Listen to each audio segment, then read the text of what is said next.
자, 연결됐네요. 자, 우리 지난 시간에 태풍 얘기를 하면서 태풍이 열대 저기압이라는 얘기를 했습니다. 그리고 지난 시간 했던 것 중에 제일 중요한 게 뭐였냐면 태풍의 눈. 뭐 역할? 태풍의 눈. 태풍의 눈. 여기를 태풍의 중심이라고 얘기를 했고, 여기서 풍속이 제일 세다? 구름 양도 어떻다는 얘기야? 많다. 구름의 양도 굉장히 많고 넓고 두껍게 만들어진다는 걸 의미하는 겁니다. 꼭 기억하고 계시고요. 왼쪽은 상대적으로 태풍의 이동 방향과 풍속이 좀 반대로 나타나는, 대기대순환에 의한 바람이 반대로 나타나는 경향이 있어서 어떤 역할을 하고 있다? 풍속이 약하다. 그래서 가끔씩 태풍 기준 이하로 떨어지기도 합니다. 풍속이. 꼭 기억하고 계시고요. 결국엔 태풍은 이 열과 수증기를 공급받지 못하면 결국 약해진다 그랬어. 자, 오늘 이제 우리가 이어서 할 거는 지난 시간에 오른쪽이 태풍 진행 방향의 오른쪽이 뭐라 그랬냐면 위험반원이라 그랬는데, 기억나세요? 선생님이 위험반원인 오른쪽이 위험반원이고 시계 방향으로 풍향 변화가 생긴다라는 얘기도 했었어요. 그래서 오늘 저거부터 한다고 얘기를 했는데, 태풍 진행 방향의 오른쪽이 풍향이 어떻게 바뀐다고? 시계 방향으로 바뀐다고. 자, 시계 방향으로 바뀐다는 얘기는 예를 들면 이런 거야. 여기 이렇게 동서남북 표시를 좀 해보면, 여기가 우리 동네인데 조금 전에는 태풍이 이렇게 불다가, 태풍에 의한 바람이 이렇게 불다가, 바람이 이렇게 불다가, 바람이 뭐 이렇게 불다. 그러면 이게 무슨 방향으로 바뀐 거라고 보면 돼? 시계 방향으로 바뀐 거라고 보면 되는 거예요. 아시겠죠? 그지? 별로 어려운 건 아니지? 응? 과연 그런가 눈으로 한번 확인해 보자고. 여기 볼게. 여기다가 선생님이 태풍 진행 방향을 이렇게 만들어 볼게요. 태풍 진행 방향 만들어 보면 여기가 안전반원이고 여기는 위험반원이지. 그쵸? 태풍 진행 방향의 오른쪽이니까. 그런데 위험반원인 곳이 정말 시계 방향으로 변화가 생기는가 한번 확인을 해보면 이런 걸 알 수 있다고. 잘 봐봐. 태풍이 제일 근접했을 때 조금 오기 전, 지나간 후 1번 지점, 2번 지점, 3번 지점을 색깔을 쌤이 다르게 해서 한번 적용을 해볼게요. 1번, 2번, 3번을 색깔을 다르게 해서 한번 넣어볼게. 여기는 제일 가까울 때를 2번 지점, 초록색이라고 치고, 그 다음에 3번 지점은 뭘로 해볼까? 파란색으로 해볼게요. 3번 지점. 이렇게 있을 때 색깔이 어떻게 변하는지 봐봐. 바람 방향이 요 동네에 태풍이 여기 와 있을 때 태풍으로 인해서 등압선이 이렇게 만들어지거든? 그지? 등압선이 만들어지고 등압선에 접하는 곳에 이 B가 있는 거야. 접하는 곳이 B가 있을 때 여기서 이렇게 연장선을 긋고, 쌤이 지난번에 태풍도 저기압이니까 바람이 시계 반대 방향으로 불어 들어간다 그랬지. 등압선에 비스듬히. 그래서 여기다가 등압선에 비스듬히 바람을 집어 넣는 거야. 들어가게. 등압선에 비스듬히 휘어서 불어 들어가게 그리면 대충 이 정도로 들어갑니다. 요 동그라미에 대해서 요 지점에서 들어가는 방향으로 그린 거야. 시계 반대 방향으로. 알겠지? 그 다음에 두 번째, 2번 자리에 태풍이 와 있으면 여기까지 또 선을 긋고 이렇게 여기를 지나가는 등압선을 대충 그려놓고 또 연장선을 긋고 이 동네 접선을 긋고 시계 반대 방향으로 들어가게 그리면 이렇게 돼요. 자, 이쪽에 따로 빼볼게요.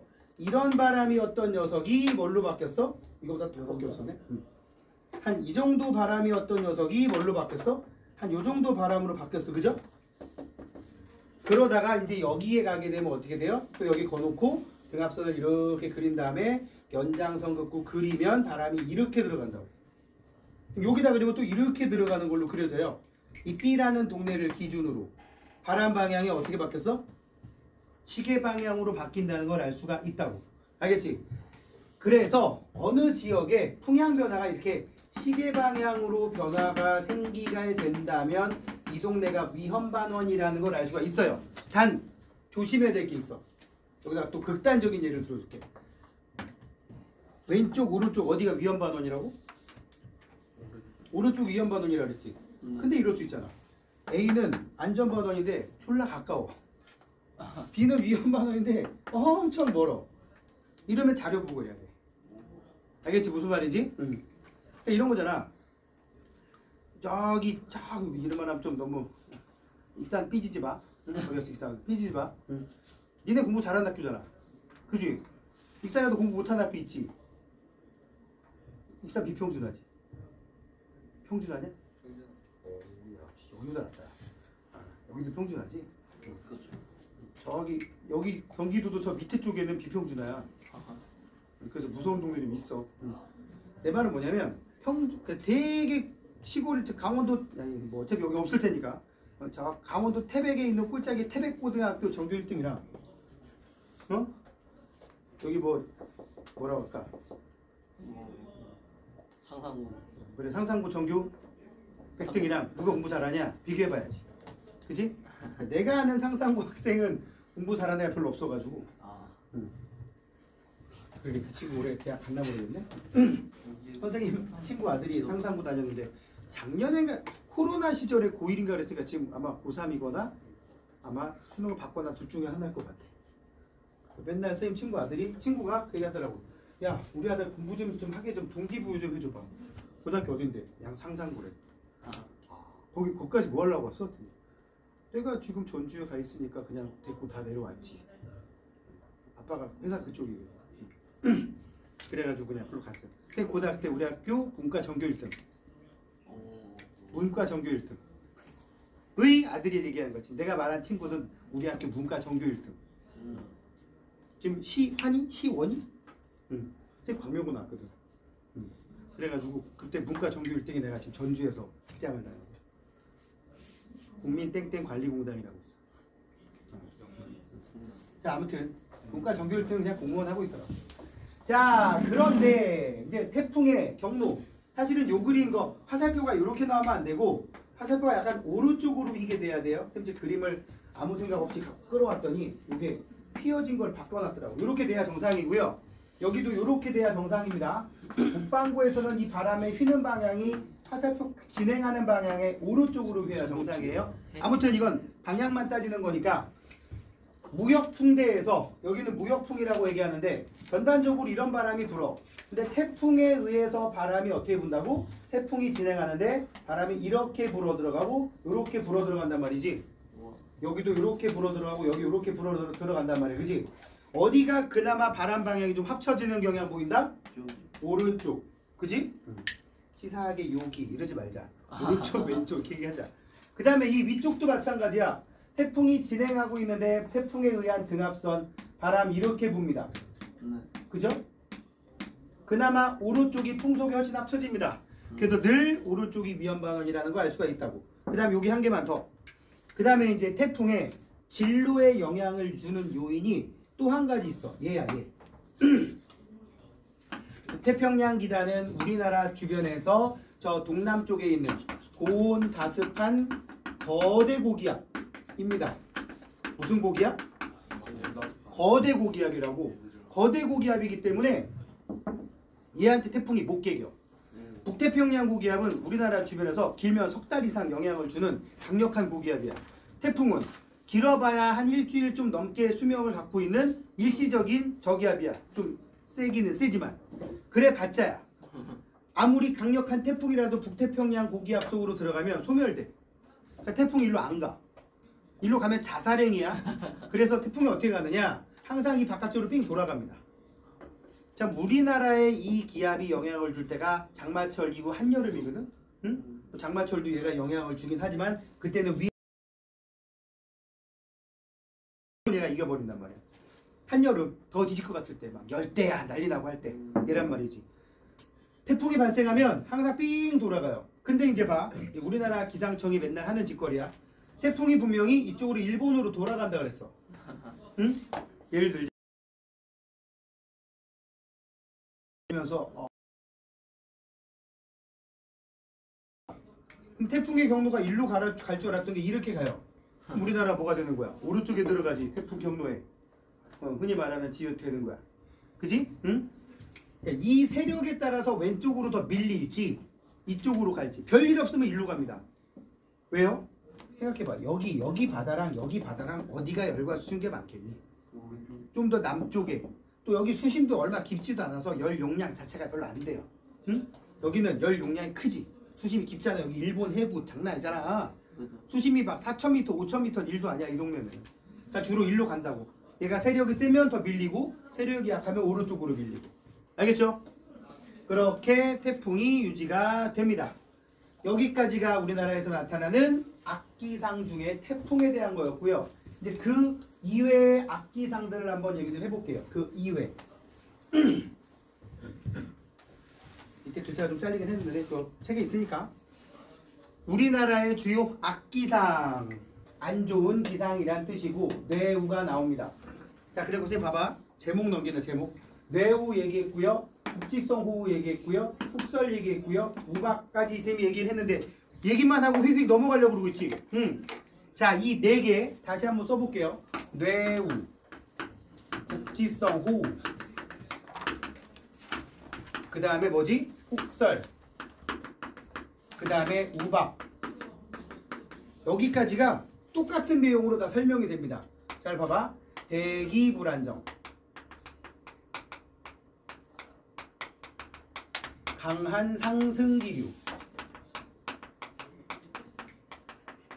정난운,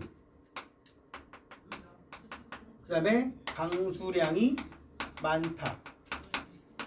대부분 좀 짧은 시간에. 요 정도까지가 공통으로 나옵니다. 지금 카메라에 잘릴지 모르겠지만 안 잘릴 거야. 내 손은 나오는 것 같아. 오케이. 어차피 내 얼굴이 중요한 게 아니잖아. 이게 중요한 거지. 그지? 끝나고 남어. 자, 뇌우는 흔히 말하는 뇌전 플러스 폭우를 의미합니다. 그럼 뇌전은 뭘까? 폭우라는 말을 들어봤잖아, 솔직히. 그지? 폭우라는 말은 들어봤을 텐데 뇌전이라는 말은 처음 들을 수도 있어. 이게 잘 안 쓰는 한자어라서. 뇌전이 뭐냐면 그냥 천둥번개를 뇌전이라 그래. 응? 이 뇌자 들어본 적 있어? 자, 우레와 같은 목사 박수 부탁드립니다. 우레 들어봤지? 우레, 뇌가 뭐야? 천둥 소리 얘기하는 거야. 천둥. 뇌. 저는 전기 빠지직 빠지직. 응? 그 천둥번개 아니야. 뇌전. 천둥번개. 응? 천둥번개 플러스 폭우. 그래서 뭐야? 뇌우가 된 거야. 천둥번개와 함께 폭우가 내리는 거. 그럼 천둥번개 왜 생기느냐? 정난운 때문이야. 무슨운? 정난운. 지금 여기 그림에는 그냥 선생님 대충 그렸지만 정난운 같은 경우는 생성되는 높이가 1km도 안 되는 낮은 곳에서부터 최대 대륙권 꼭대기 한 15km까지 발생합니다. 국제선 타고 가다 보면 눈 옆에 지나가다 보입니다. 난 분명히 지금 히말라야 산맥을 넘어가고 있는데 옆에 구름이 보여. 핵폭탄 터지면 뭉게구름 올라오는 것처럼 옆에서 뭐 이렇게 올라오고 보여. 선생님은 뭐 국제선 자주 타진 않지만 탈 때마다 호기심 때문에 계속 쳐다봅니다. 창문 열고. 옆 사람 싫어합니다. 좀 잡시다. 나중에 이제 안경을 빡 벗고 이제 딱 쓰면 나중에 인상 더럽거든. 그래서 웬만하면 요새는 세상이 무서워서 내가 창가에 앉고 와이프를 여기 놨지. 와이프가 나한테 막 지랄하지 않을 거 아니야. 아, 그럴 수도 있겠다. 자, 아무튼 그런 구름이 정난운인데 굉장히 높이 발달해. 지금 중요한 건 이거야. 저군 단계 상승 기류가 생기긴 생겼거든요. 참고로 이 뇌우는 무조건 요 순서 외웁시다. 시험에 이거 그대로 나와. 아니 뭐 바꾸지도 못해. 저군 단계 상승 기류가 생겼어. 그럼 여기 고기압이에요? 저기압이에요? 저기압. 저기압이겠지. 그럼 여기 저기압이 됐다. 이유가 뭘까? 되게 많지. 많은 것 중에서 대부분 가장 흔한 게 뭐냐면 지표면이 가열된 거야. 더워진 거야. 지표면이 더워져가지고 강한 상승 기류가 발생한 거야. 집중적으로 거기만 엄청 더워진 거야. 햇빛을 너무 세게 받았나 보지. 뭐 일사량을 세게 받았다. 뭐 등등등. 그래서 저군이 만들어지는 단계인데 그 저군이 굉장히 높이까지 올라가고 있는데 위에서 응결된 얼음 덩어리나 좀 커다란 물방울 등은 또 밑으로 깔리려고 한단 말이야. 무거워서. 응? 그 과정에서 하강 기류와 상승 기류가 공존하는 경우가 있는데 이때를 성숙 단계라고 하고 지금 지구과학 원과정에는 언급은 안 되는데 위아래쪽이 전하가 분리되면서 위쪽이 플러스로 아래쪽이 마이너스로 이렇게 전하가 분리되면서 이제 뭐 여기서 전류가 발생한다 그런 얘기 하거든. 응? 자 여기서 그냥 그런가 보다 하시면 되겠고요. 여기 전류가 이렇게 흘러버릴 거 아니야. 그지? 플러스에서 마이너스로. 그게 이제 지표까지 떨어지면 이런 말도 써줘. 낙뢰. 자 여러분들의 단어 실력을 테스트 해봅시다. 무슨 뜻이야? 떨어지는. 그렇지. 천둥번개가 지표까지 떨어졌다 뜻이에요. 알겠지? 낙뢰가 발생하기도 합니다. 그리고 나서 이제 구름 속에 비는 천둥은 끝나가면서 이제 약간 어느 정도 안정화되면서 하강 기류가 생기면서 소멸하게 된다고.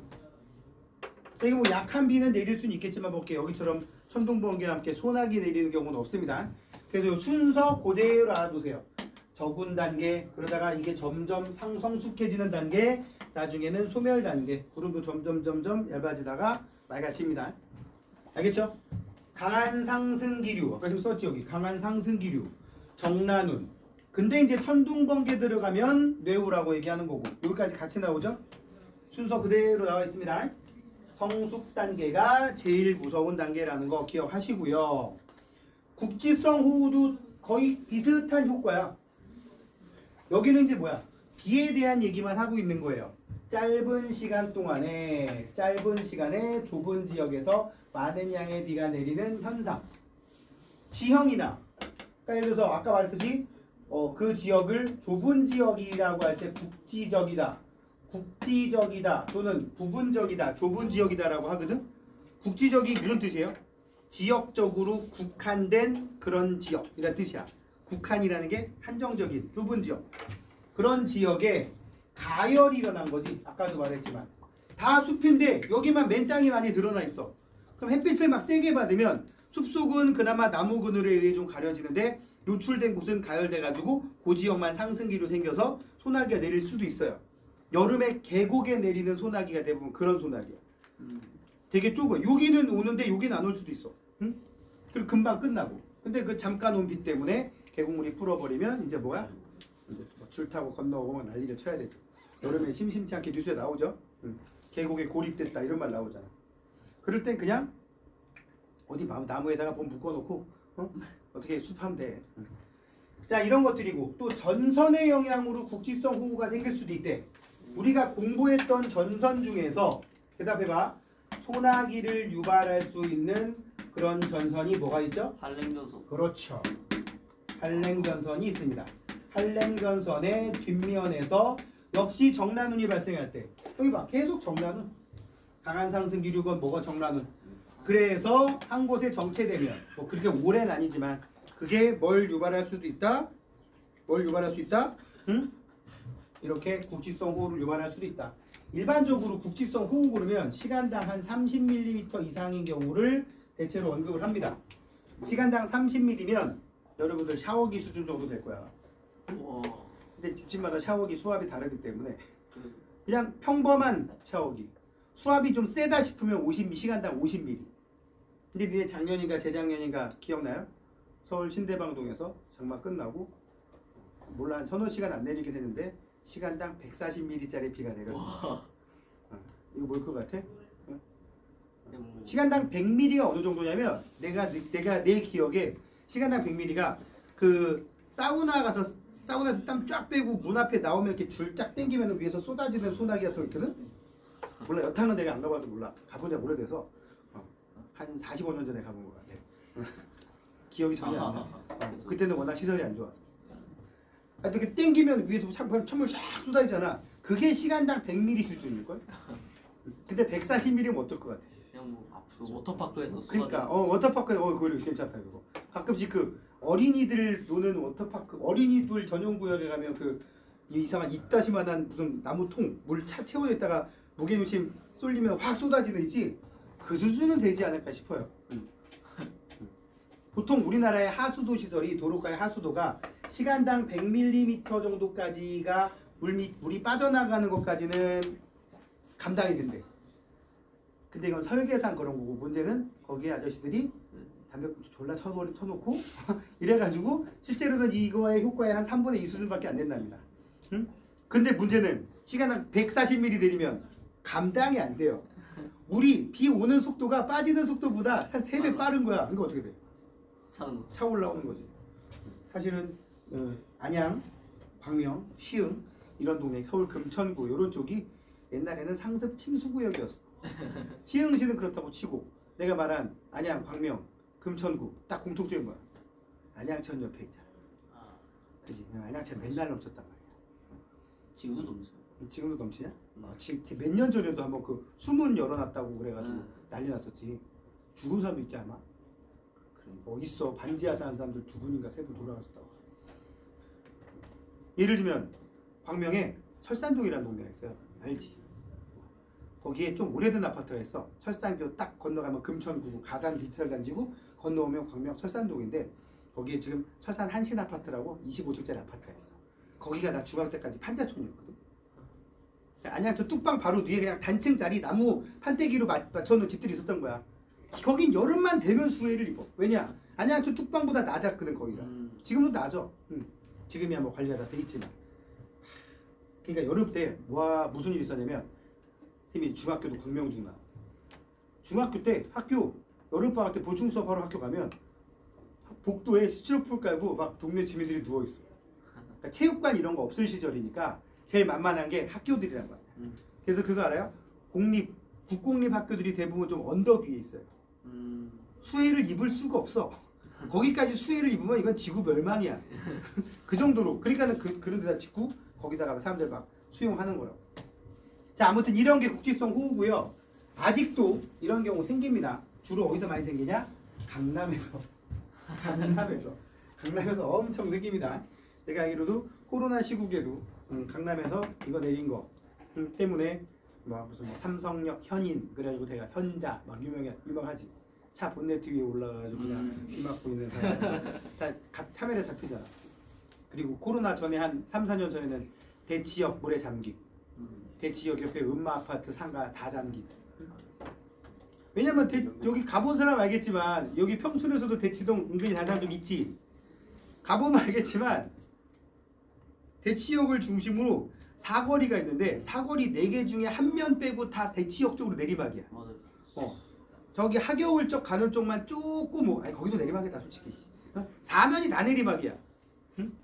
들어보니까 어떻게 돼? 물이 다 모이는 거지.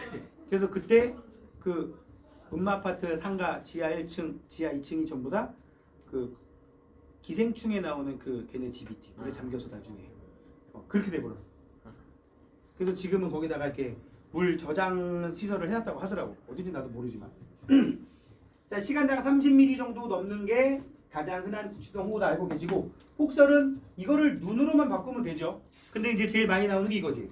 시베리아 고기압이 확장하는 과정에서 황해에서 열과 수증기 공급받아서 서해안 지역에 폭설 내린다. 지난주에 저기 익산 사는 친구 좀 호응을 얻어보랬더니 본인이 모른다니까 할 말 없지. 그죠? 시베리아 기단이 남하하면서 황해상에서 열과 수증기 공급받아서 우리나라 호남 지방에 눈이 많이 내린다라는 얘기 했었죠? 이것도 결국 뭐야? 황해에서 열과 수증기 공급받으니까 대기 불안정, 강한 상승 기류, 정란운 똑같은 거로 나오는 거란 말이야. 알겠습니까? 기억 꼭 하시기 바라고. 자, 우박은 이 국지성 호우나 아니면 앞에 있던 뇌우에서 눈이 만들어지는데, 자, 그러니까 눈이 내리면 눈이고 내리다가 녹으면 비가 되는 건데 구름이 이렇게 있단 말이야. 우박을 만드는 정란운 같은 경우는 구름 두께가 아까 말했지만 막 10km 넘는다 그랬죠?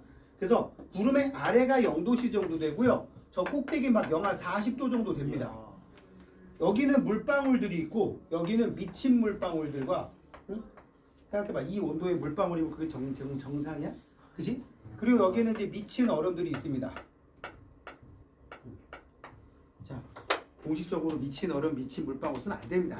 응? 알겠지? 여기는 또 뭐도 있느냐? 얼음들도 있어요. 이건 미친 얼음은 아니지. 원래 이 정도 온도에서 얼음물이 이렇게 정상이잖아. 그지? 무슨 일이 생기냐? 이 미친 물방울에서 증발이 일어나서 이 얼음을 점점 키웁니다. 그다음 무거워서 떨어져. 그러면 눈. 떨어지다 녹으면 비. 이거를 강수 이론 중에 빙정설이라고 불러요. 아마 이게 중학교 책에도 잠깐 나오는 걸로 아는데, 기억은 나겠지? 한 사람 몇 명 있는 것 같아. 이 빙정설에 의해서 얼음이 만들어졌어. 무거워서 떨어졌거든? 대기 불안정이 심해가지고 강한 상승 기류가 얘를 다시 이 속에 넣었어. 그럼 아까도 좀 더 커지겠지? 그리고 나서는 이제 무거우니까 또 내려갑시다. 또 강한 상승기류가 얘를 계속 끌어올려.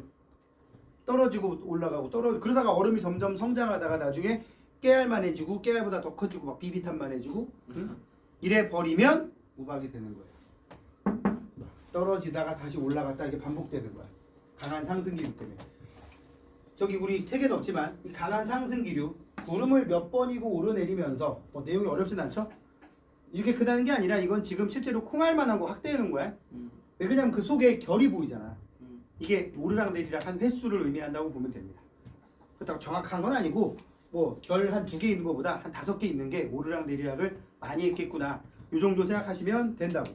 이걸 보고 아 굉장히 대기 불안정이 심했구나 정도만 해석하면 돼요. 그냥 인터넷에서 퍼온 그림이에요 이거. 자, 그 다음에 강풍.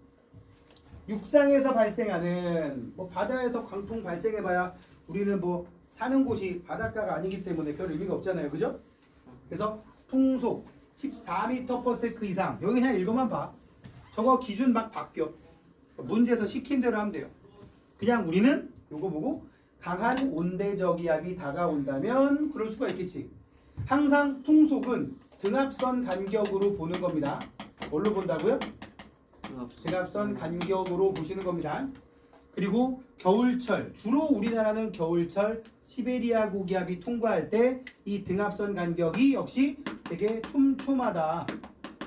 등압선 간격이 좁다라는 것을 알 수가 있다고. 여름철에 비하면 정말 좁아요, 겨울철. 그걸 보고 풍속. 그리고 태풍도 동심원 모양의 등압선이 촘촘하게 만들어지죠. 그지? 자, 그 다음에 이번에는 황사. 중국 북부나 몽골 사막 지역 같은데 또 황토지대에서 바람에 날려 대기에 퍼졌다는 얘기는 날려 올라가서 퍼진 거죠. 그러면 이 황사 발원지가 고기압이어야 돼, 저기압이어야 돼? 저기압이요. 저기압이어야겠지. 황사 발원지는 저기압. 그리고 다량의 모래먼지가 편서풍을 타고 쫙 오다가 우리나라에 떨어지면 우리나라에 서서히 되는, 우리나라가 고기압이면 돼. 만약에 우리나라도 강력한 저기압의 영향권을 형성하고 있다. 타고 오다가 내려오려고 하는데 강한 저기압, 여기는 안 되겠다. 일본으로 가자. 이렇게 하는 거야. 일본에도 또 강한 저기압 어떻게? 태평양. 캘리포니아까지 간답니다. 에? 너무한 거 아니냐? 편서풍이 그렇게 세다. 그런 경우도 있대요. 발원지, 강풍 또는 상승기류. 우리나라가 피해 입으려면 우리나라는 고기압이면 된다고.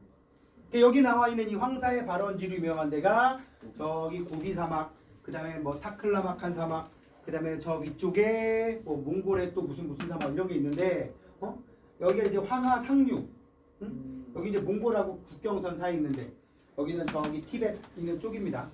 저기 뭐라 저기 스촨 분지, 뭐 이렇게 옛날에 배웠을 때 사천, 그렇지? 좀 알아. 스촨성이 사천성의 한문으로. 근데 왠지 스촨성 그럼 좀 있어 보이고 사천성 그러면 왠지 누군가가 짜장면 배달 올 것 같지? 그치? 게임도 있는 것 같은데. 자, 요게 우리나라에 영향을 주는 악기상들이었습니다. 자, 이번에는 뭘 할 거냐? 해수의 성질로 갈 겁니다. 뭐의 성질? 해수의 성질. 해수의 성질, 바닷물의 성질은 여기다 미리 써놓으면 수온, 염분, 그 다음에 이걸 통해서 끌어낼 수 있는 밀도, 요 정도만 아시면 됩니다. 근데 이제 이게 전 지구적으로 어떤 특징을 갖고 있는가 보자는 얘기죠. 응? 수온과 염분과 밀도. 자, 수온도 두 가지야. 표층 수온과 심층 수온. 근데 이것도 되게 단순 무식한 내용이에요. 표층 수온은 지구 전체 표면을 봤을 때 어디가 수온이 높고 어디가 낮냐. 그러면 봐봐. 저위도, 중위도, 고위도, 그 다음에 뭐 극지방 이렇게 보통 얘기를 하는데 저위도가 적도 부근입니다. 뭐 굳이 얘기하면 한 플러스 마이너스 10도쯤이라고 보시면 돼요. 여기가 30도 부근이고요. 여기가 60도 부근이고요. 그 다음에 극이지. 그치? 그러니까 여기를 30, 60, 90 이러면 안 돼. 0, 30, 60, 90 네 군데로 구분하는 거야. 위도를 얘기할 때는. 그럼 표층 수온 어디가 제일 높겠어? 당연히 저희 여기가 제일 높겠고 여기가 제일 낮겠지. 그렇죠. 근데 여기서 이제 100%는 아니고 대체로 그렇단 말이야. 대체로 뭐 바람의 영향 고위도가 표층 수온이 낮다. 낮다. 아주 당연한 얘기야. 뭐 덥고 춥고랑 연결되는 거잖아요. 그죠? 자, 그래서 보면 위도에 따른 변화. 표층 수온은 저위도로 갈수록 당연히 높고 지금 써놓은 대로 고위도로 갈수록 당연히 낮고 왜 그래? 태양 복사 에너지 입사량이 저위도는 크고 고위도는 적지. 지구는 둥그니까. 오. 초딩 때 배운 아주 많은 거 진리잖아. 그죠? 응? 지구는 둥그니까 자꾸 걸어나가면 이런 노래 안 배웠어? 온 세상 어린이를 다 만나고 오겠네. 이런 노래 있지 않아? 있었던 것 같아요. 그지? 요새는 안 배울지도 모르겠는데 네. 아무튼 그런 노래 있었던 것 같아요. 자, 그 얘기고요. 근데 여기 뭐라고? 대체로. 그러면 이럴 수 있잖아. 고위도인데도 왜 여기는 수온이 별로 안 높을까요? 아니 안 낮을까요? 또는 여긴 저위도인데 왜 수온이 낮을까요? 이런 게 중요한 거겠지. 예를 들면 노스핀. 나라 이름 중에 노스핀이라고 있어. 노르웨이, 스웨덴, 핀란드. 아, 저 위에 스칸디나비아 반도 그냥 여기쯤 됩니다. 어디냐? 여기다. 여기 잘렸는데 한 여기쯤. 여기 영국 그림에 이쪽에. 있는 이쪽이 노르웨이, 스웨덴, 핀란드 있는 지역인데 저 지역은 위도가 50도, 60도쯤 돼요. 응? 백야도 막 생기려고 한단 말이야. 저 위쪽까지 더 올라가면. 백야가 뭐야? 그 여름에 해가 안 지는 거. 그지? 그 정도로 고위도인데도 불구하고 여기도 여름철에 해수 온도가 25도 이상 올라갑니다. 우와. 응? 걔들도 여름에 반팔 입고 다니고 나시 입고 다녀요. 반바지 입고. 응? 왜 그럴까요? 뭐 해류의 영향 때문에. 해류의 영향 때문에. 이 미국 서쪽 여기가 이쪽인 거 알겠지? 노르웨이, 스웨덴, 핀란드 이쪽에 있어요. 저 그림 자르면 이쪽에서 올라오는 해류가 여기까지 영향을 줘요. 응? 뭐 그게 가장 큰 영향이야. 또 예를 들어서 또 이런 지역 같은 경우 여기는 적도 근처인데 막말로 적도가 여기쯤 나가거든? 적도 조금 밑인데 여기 수온이 그렇게 높지가 않아요. 이 정도다 봐. 추워. 그지? 네. 아니 적도 조금 밑인데 저기는 왜 이렇게 차가워 물이? 밑에서 찬물이 솟아올라. 이런 경우가 생긴단 말이야. 그러니까 대체로 그렇다고 그랬고요. 그럼 예외는 뭐야? 해류의 영향 또는 용승이라는 것도 있어. 용승. 차가운 물이 밑에서 솟아오르는 거야. 와, 이 동네가 적도랑 가까워서 표층 수온이 높아야 정상인 동네인데 왜 수온이 낮을까? 밑에서 찬물이 솟아올라. 왜 솟아오르겠어? 바람 때문에. 뭐 어떤 다양한 이유로 거기 있던 물이 딴 데로 빠져나가 버리는 거야. 표층에 있는 물이 줄기차게 빠져나가. 빠져나가니까 그 자리 메꾸려고 나타나는 현상 중에 하필 모든 방법 중에 그거밖에 없으니까는 밑에서 찬물이 솟아오르는 경우가 생겨요. 예를 들면 이런 거야. 저 밑에 영하의 물이 있고 표층에는 25도의 물이 있는데 내가 자꾸 퍼가지고 어디로 갖다 뿌려버렸어요. 그럼 나중에 어떻게 되겠어? 찬물이 그 자리 메꾸려고 하겠지. 그지? 그렇게 해석하면 돼요. 또는 해류. 그럼 아까 해석하는 거랑 반대일 수도 있어. 와, 이 동네면 그래도 좀 더운 동네인데 용승도 없는데 왜 여기는 그렇게 좀 날씨가 서늘할까? 바닷물도 수온 낮을까? 그러면 이유는 한류가 들어오는 거야. 한류. 그러니까 난류의 유입을 받느냐 한류의 유입을 받느냐에 따라서 생각보다 따뜻할 수도 있고 생각보다 추울 수도 있단 말이죠. 알겠습니까? 여기까지 생각하시고요. 이번에는 깊이에 따른 한 개만 더 해볼까? 북반구하고 남반구 중에서 그나마 이 적도 근처는 다양한 원인에 의해서 막 여기는 똑같은 적도인데도 수온이 30도인데 여기 막 20도 이하로 떨어져 있지. 그러니까 변수가 되게 다양한 거야. 근데 조금 이렇게 육지가 많지 않은 섬들이 많지 않은 바다 한가운데 이런 데는 정말 비슷한. 저위도는 수온이 높고 고위도는 수온이 낮은 경향을 보이죠. 그 정도 알고 계시면 됩니다. 자, 이번에는 깊이에 따른 변화. 깊이 수심에 따른 일단 당연한 얘기. 수심 몇 미터, 수심 150m, 수심 1000m 어디가 따뜻하겠어? 위에가 당연한 거 아니야? 왜? 햇빛을 다이렉트로 받잖아요. 그지? 그러니까 표층 수온이 당연히 높은데 수온이 높은 요층이 여기 사실 뻥이야. 이렇게 150m까지 생길 수는 없어. 그냥 요층을 구분하기 위해 써놓은 거고 수심이 깊어져도 수온이 그렇게 크게 변하지 않는 층이 좀 나오게 됩니다. 여기를 혼합층이라 그래. 바람에 의해 섞인다는 뜻이야. 이게 두껍다 그러면 그냥 하나밖에 없어. 바람이 세서 그래. 바람이 센 동네거나 아니면 바람이 센 계절이거나. A랑 B랑 있는데 여기가 혼합층이 100m고 여기는 혼합층이 50m야. 어디가 바람이 센 동네야? 여기. 여기 동네에 봄에는 혼합층이 30m인데 겨울이 되면 혼합층이 100m까지 들어. 그럼 겨울에 바람 세다는 얘기예요. 그럼 표층 수온은 뭐랑 연결돼? 바람. 계절. 아, 예. 한 장소면 계절. 만약 여러 장소면 누가 더 저위도냐? 누가 고위도냐 가지고 구분되겠지. 그지? 이거를 적절히 조합하면 여기는 내용이 이렇게 어려운 건 아닙니다. 아닙니다. 근데도 의외로 많이 틀리더라고. 자, 봐봐. 해수면 표면에 도달한 태양 복사 에너지의 양은 수심이 깊어질수록 급격히 감소하며 이게 어려운가? 아니지. 그 영향으로 수온의 연직 분포가 달라진다. 그래프로 표현하면 그래서 수온이 일정한 층, 혼합층, 수온이 급격하게 낮아지는 층, 수온 약층, 그 다음에 저 밑에는 깊은 바다라는 의미로 심해층이라고 합니다. 알겠지? 밀도는 어디가 제일 클까? 밀도. 맨 밑에. 무조건 밀도는 밑에가 크고 위에가 작아. 밀도가 큰 데서 작은 쪽으로 쭉 보내면 밀도가 일정해. 크고 일정해. 밀도가 작고 일정해. 그지? 밀도가 급격하게 떨어지고 있지, 위로 올라가면. 그래서 3년 전부터 수특에 수온 약층을 밀도 약층이라고 써놓기도 합니다. 응? 지금 시중에 수특 깔렸으니까, 응? 3학년들은 수특 꼭 사시고 2학년들도 사세요. 알았어요? 앞에 캐릭터를 전혀 알 수 없는 이상한 물깔이야 뭐야 이게 그래가지고 스마일도 아닙니다. 하여튼 역스마일처럼 생긴 이상한 애가 그려져 있는 파란색. 쌤이 한 4일 전인가 우연히 지나가다가 서점에서 쓱 들어갔어. 수특이 깔린 거야. 2월 2일인가 그날이거든? 지난주 금요일날. 뭐야? 인터넷에 2월 7일부터 배송이라고 돼 있었는데 서점에 벌써 깔렸네? 사야지. 지구한번 없어. 사장님 지구가 안 나왔어요? 네. 언제 나와요? 몰라요. 오늘 나올지도 몰라요. 그럼 나 그 서점 앞에 기다려 있어야 돼? 응? 찌도 몰라요. 네. 그래서 내가 한 이틀 있다 다시 와볼게요. 그리고 5일이 지났네. 자, 오늘 한번 지나가 가봐야지. 여러분 가보세요. 서점에 깔렸을 것 같아요. 자, 아무튼 거기에 밀도 약층이란 말이 분명히 또 나올 거야. 이게 아마 한 5강? 5강 정도 나올 거야. 5강, 6강? 그 정도 나올 테니까 꼭 확인하세요.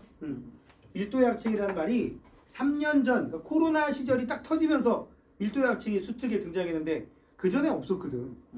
그래가지고 애들이 선생님 밀도 약층이 뭐예요? 라고 애들이 물어봤었어. 3월 달에. 근데 내가 수특을 사놓고 확인 안 하고 집에 쌓아만 놓고 펴보질 않았기 때문에 네가 그걸 왜 물어봐? 내가 딱 이런 거야. 아니 그냥 어디서 봤어요. 몰라도 돼 이 새끼야. 수특에서 봤는데 뻥 좀 치지 마. 라고 하고 나서 쎄해서 봤더니 진짜 써있더라고. 그래서 내가 한 말이 뭐였냐면 야, 이 단어는 니네가 몰라도 되는 건데 그냥 수온이 낮아지니까 밀도는 커지지 않겠어? 자, 여기서 중요한 거. 왜 수온이 낮아지면 밀도가 커져요? 밑으로 내려가니까. 밑으로 내려가. 밀도가 커져 내려간 거야. 나는 지금 밀도가 커진 이유가 뭐냐고 물어본 거고. 지문력. 응? 열을 가하면 가하면 뭔가 변화가 생기잖아. 그러니까 뭐 맞는 말인데 너 지금 뭐냐면 저 음식점이 맛있냐 그러면 주방장이 요리를 잘해서 이런 거랑 똑같은 거야. 당연한 얘기잖아. 중력. 그러니까 밀도에 관련된 두 가지 개념 중에서 수온이 어떤 영향을 주는지 생각해 보자고. 밀도는 뭐분의 뭐지? PB는 PV는 NRT는 화학시간에 하시고요. 알았어요? 지금 여기서 이상기체 방정식이 나올 수는 없잖아. 우리는 지구과학이라서 그렇게 그런 개념들을 깊이 안 들어가. 응? 내가 지금 봐봐. 응? 니네 아까 바람이 불 때, 응? 바람이 불 때 바람의 세기가 세려면 쌤 뭐라 그랬어? 등압선 간격이 좁으면 된다 그랬지. 그거를 지구과학 원에서는 등압선 간격이 좁기 때문에 바람이 세다라고 하면 되는데 어디서 잘났다고? 기압 경도력, 기압 경도력은 공기의 밀도의 역수의 델타 H분의 델타 P다. 이렇게 쓰면 좋겠어? 이게 이거야. 바람 세기를 나타내는 식. 바람 세기에 영향을 주는 게 가장 큰 게 기압 때문에 생기는 차이잖아. 힘의 차이. 고기압에서 저기압으로 분다. 자, 지구과학 원 수준. 바람은 고기압에서 저기압으로 불고 등압선이 촘촘할수록 바람이 세게 불고 그냥 등압선에 비스듬히 이러면 돼. 그치? 이렇게 하면 이건 지투란 말이야. 응? 근데 걷다 대고 지금 내가 밀도는 밀도는 부피분의 질량이다. 요거 물어보려고 그랬더니 PV는 NRT 하고 있으면 지금 너 뭐 하는 건 줄 알아? 지금 저기 있는 개미 한 마리 잡으려고 관우의 청룡도를 막 휘두르고 있는 거야. 그럴 필요 없다고요. 맞춰서 하자고. 밀도는 부피분의 질량. 모르는 사람 없지? 그러면 좀 전에 말한 수온이 해수의 부피와 질량 중에 뭐에 영향을 주겠어? 그렇지. 그 얘기를 하는 거야. 수온이 낮아지면 해수의 부피가 줄어든단 말이야. 해수도 유체이기 때문에. 뭐 공기만큼은 아니겠지만. 수온이 높아지면 밀도가 아니 부피가 커진단 말이야. 그러니까 밑으로 갈수록 수온이 낮으니까 부피가 밀도는 부피분의 질량이니까 부피가 줄어서 밀도가 커진다. 그래서 여기 있는 거야. 물론 수압 효과도 있겠지 또. 위에 있는 물이 얘를 눌러서. 그런 것들 하는 거란 말이야. 그래서 여기가 밀도가 제일 크고 여기 밀도가 제일 작고 이런 걸로 혼합층, 수온약층, 심해층으로 얘기한다고. 자 그럼 또 혼합층에 대한 얘기는 했으니까 수온약층 얘기 좀만 더 해봅시다. 수온이 급격하게 약해지는 층. 무슨 층? 수온약. 낮아지는 층. 층을 두 개로 쪼개볼게요. 아래층하고 위층 중에 누가 더 밀도가 클까요? 아래층. 그러니까 밑에 있겠지. 밀도 큰 애가 밑에 있어. 올라와 안 올라와? 안 올라와. 밀도 작은 애가 위. 수온약층은 매우 안정해서 혼합층하고 심해층이 만나는 걸 아예 막아버린다. 그지? 그래가지고 혼합층과 심해층 사이에 물질과 에너지 교환을 차단한다. 이런 역할을 한다고. 알겠어요? 이게 해수의 층상 구조고 표층 수온 높은 데는 저위도, 표층 수온 낮은 데는 고위도. 당연한 얘기지? 자 이제 이어서는 염분 얘기가 나옵니다. 자 염분이 뭐야 일단? 그것만 하고 쉽게. 짜다. 염분? 짜다 안 짜다를 나타내는 물리량을 염분이라 그래. 근데 기준이 있어야 될 거 아니야. 해수 1kg. 그 대신 왜 이렇게 해? 35분의 35니까 35가 좀 안 되겠지? 근데 그거를 35로 이해하면 진짜 쥐뿔도 모르는 거야. 알아서? 소금물 중에 소금 이렇게 얘기하는 게 염분이 되는 거라고. 1000g 기준. 좀 쉬었다가 염분부터 이어서 하겠습니다.